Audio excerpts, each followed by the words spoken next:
This is my very first YouTube video, and I'm glad she made a cameo because she made me be honest with you guys.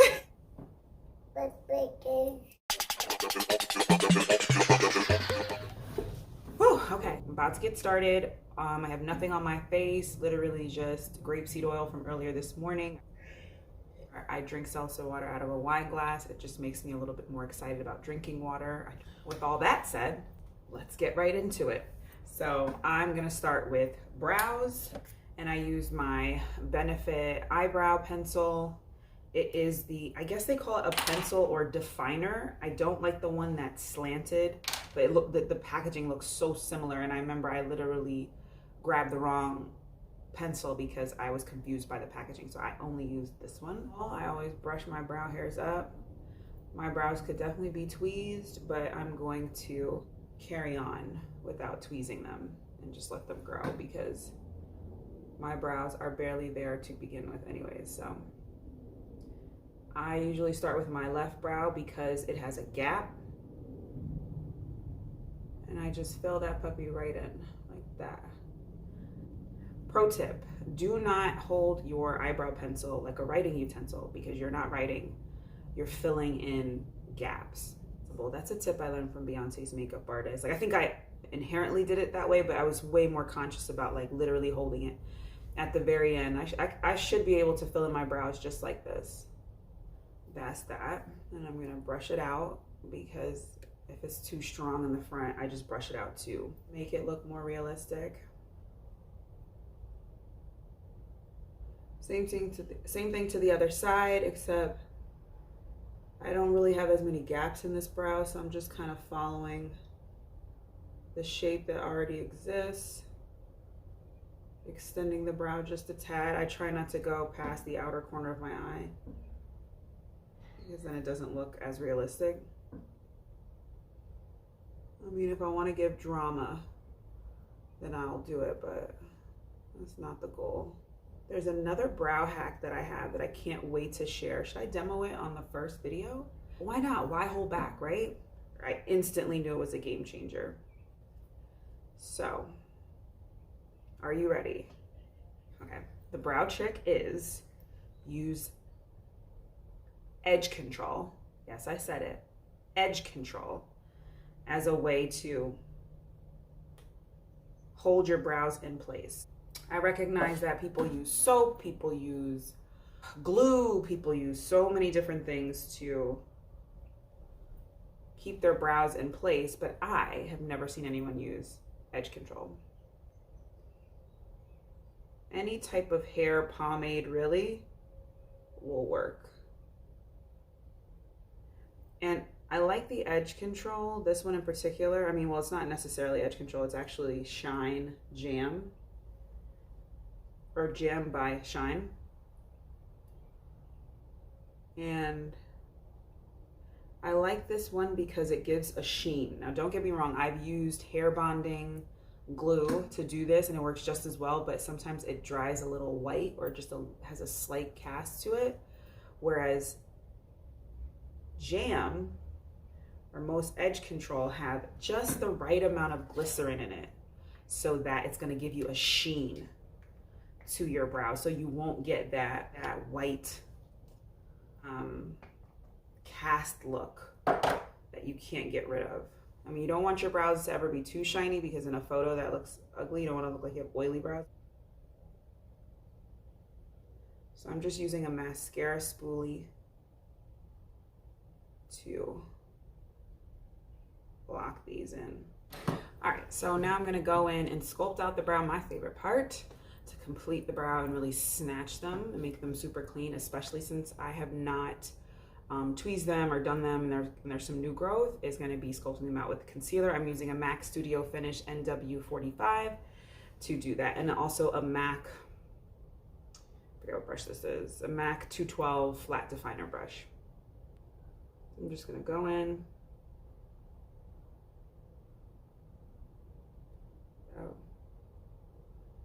Now, if you've been following me for a while on Instagram, you've probably seen me do my brows 1,000,001 times. I've got them on my highlights if you ever want to review, but I do not start from the beginning of my brow. I start from the middle of my brow, and I'm just highlighting the arch or the brow bone, because the brow bone protrudes forward. And so with the technique of highlighting and contouring, you're highlighting because you want to either brighten something, or you want it to reflect light, or you want it to protrude forward. And so that's why I highlight the brow bone. I'm going to also highlight the front of my brow on the top.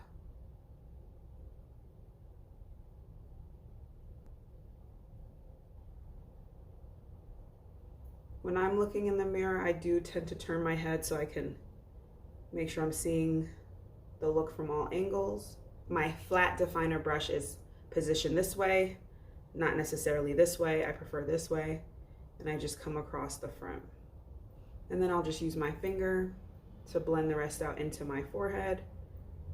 And I'll do the same on my brow bone. I'm just kind of diffusing out the product just a tad.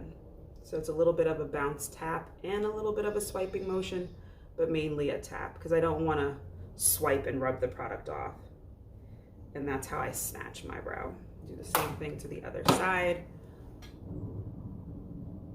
And this is where I correct any mistakes. Like, this is where I know, okay, I need to fill this in a little bit more here, or oh, this is too dark. My brows really come to life at this point, and that's when I kind of know what more I need to do.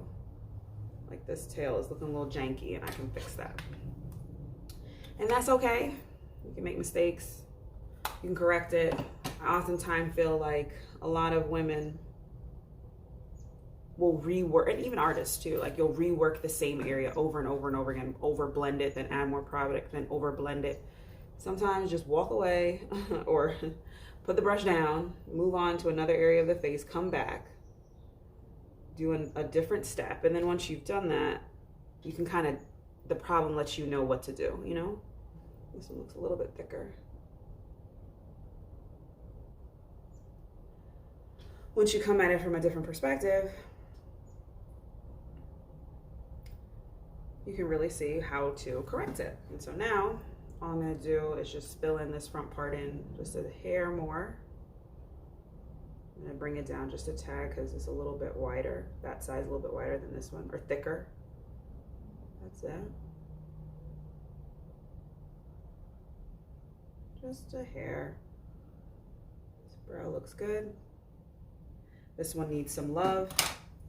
And what I'm gonna do is actually just go in with a different brush. This is like some e.l.f. brush that I don't even know how many years ago I probably had it, but I'm just going to go in with a shade that's more of like my contour on the edge to make this pop. So it's like I'm contouring the outer part of the brow.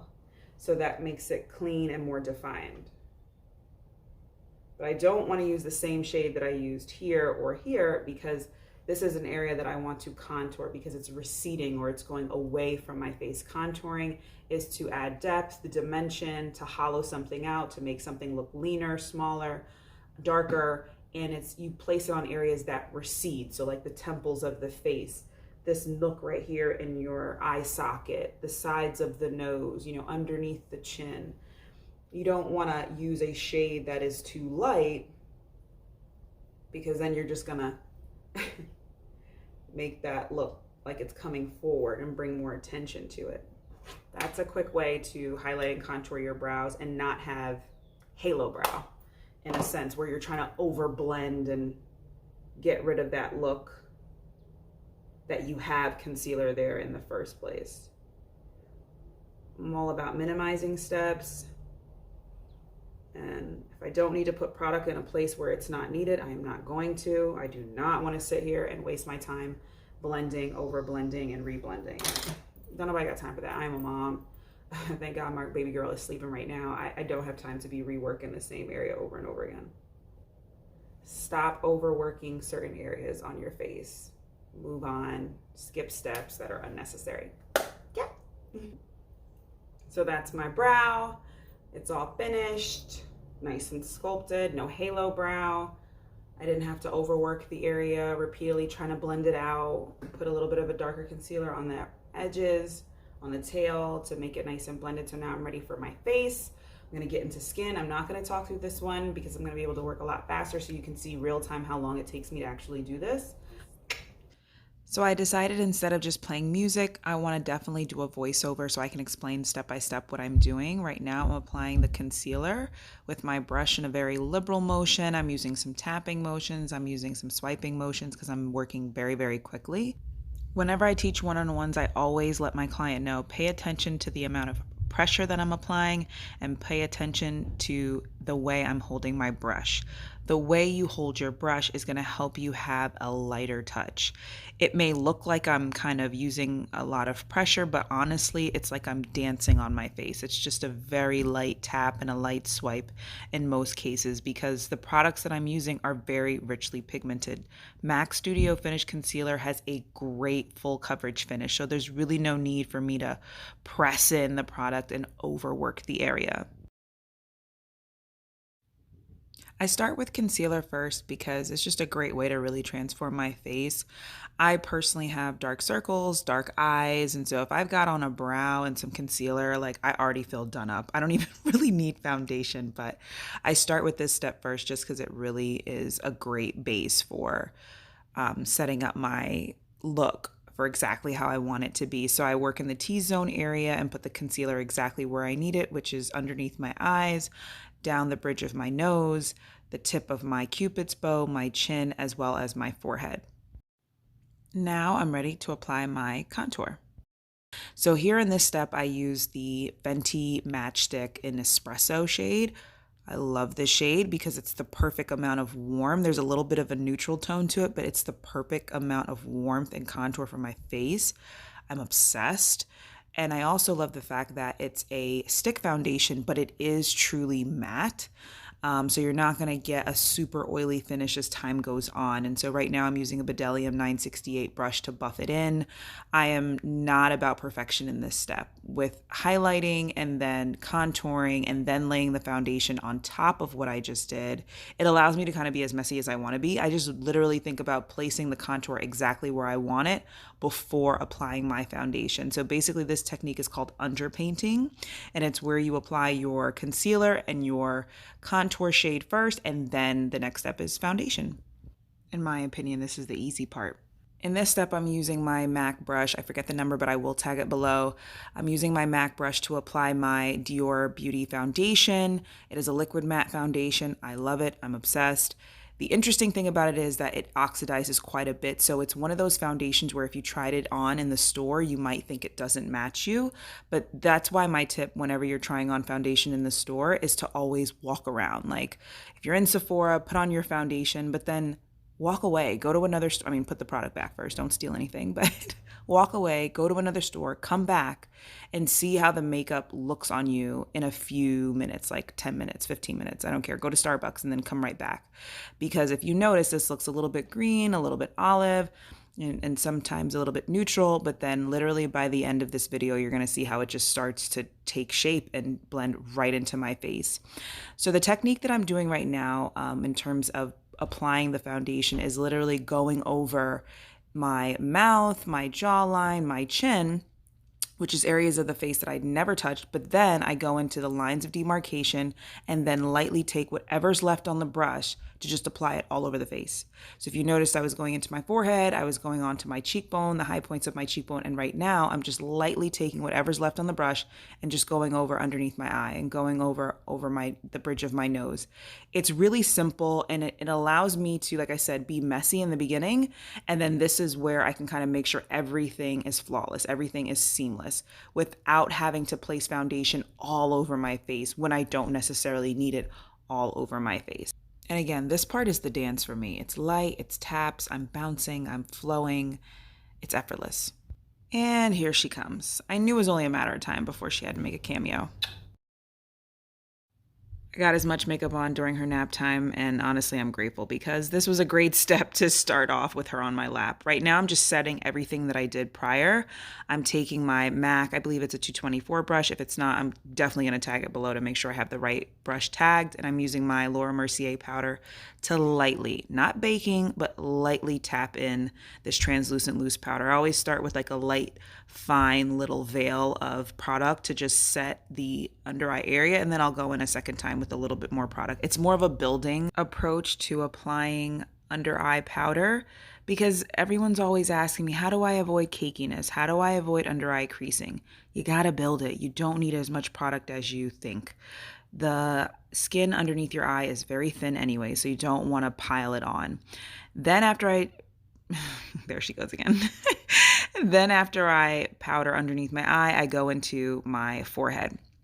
And I'm basically placing the product everywhere that I place my concealer. So the brow bone, I do bring it up into the brow hairs as well so that I reduce any sheen that would happen during during a photo if I get any flashback. And then I'll go over the Cupid's bow as well as the chin. I am trying, but I definitely did not want to try to do this video without her on my lap so that mothers out here can see this is how you get your makeup done when your kid gets in the way. If you notice, I switched up my brush because I'm going to go in with my MAC Mineralized Skin Finish in Dark Deepest, and I'm using a Sigma brush. Again, I forget the number, but I will tag it below. I believe it's the F35. Love, love, love this tapered brush. It's beautiful. It just fits in all the nooks that I want it. It's like small enough, but big enough.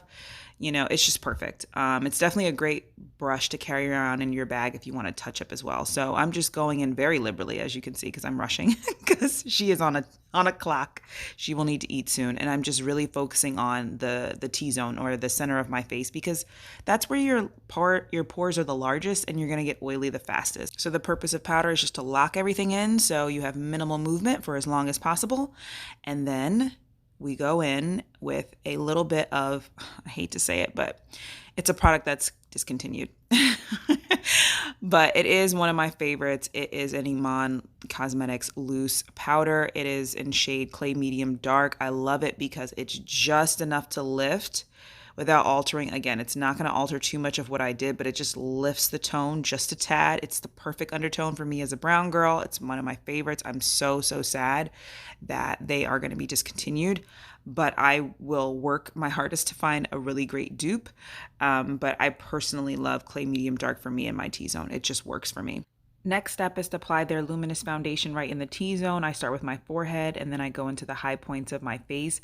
This particular placement is specific to me. I know that the light reflects off my face in this area. Like that's just me knowing me. And so it looks beautiful because it doesn't look like I'm wearing highlighter because it's a luminous foundation. So it just still looks like skin. And that's what I love about this product. I'm very sad this is going to be discontinued. Now I'm going to go in with my L'Oreal mascara. If you notice, I did not apply eyeshadow. I personally don't care for eyeshadow. I think a good lash or mascara is enough for me. I usually don't have time for it anyways. So I just let my eyelids do what it needs to do. If you notice, I was dusting a little bit of foundation, a little bit of translucent powder along the way to reduce any shine. And I just let my skin on my eyelids do what it needs to do. My daughter was very interested in my mascara as well.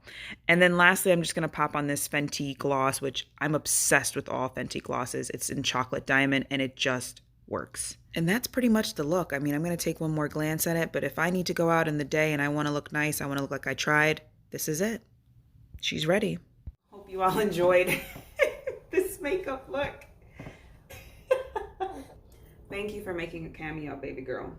You made me show the real deal how I get ready. She never lets me get ready like with a lot of time just sitting and relaxing. It's always a rush.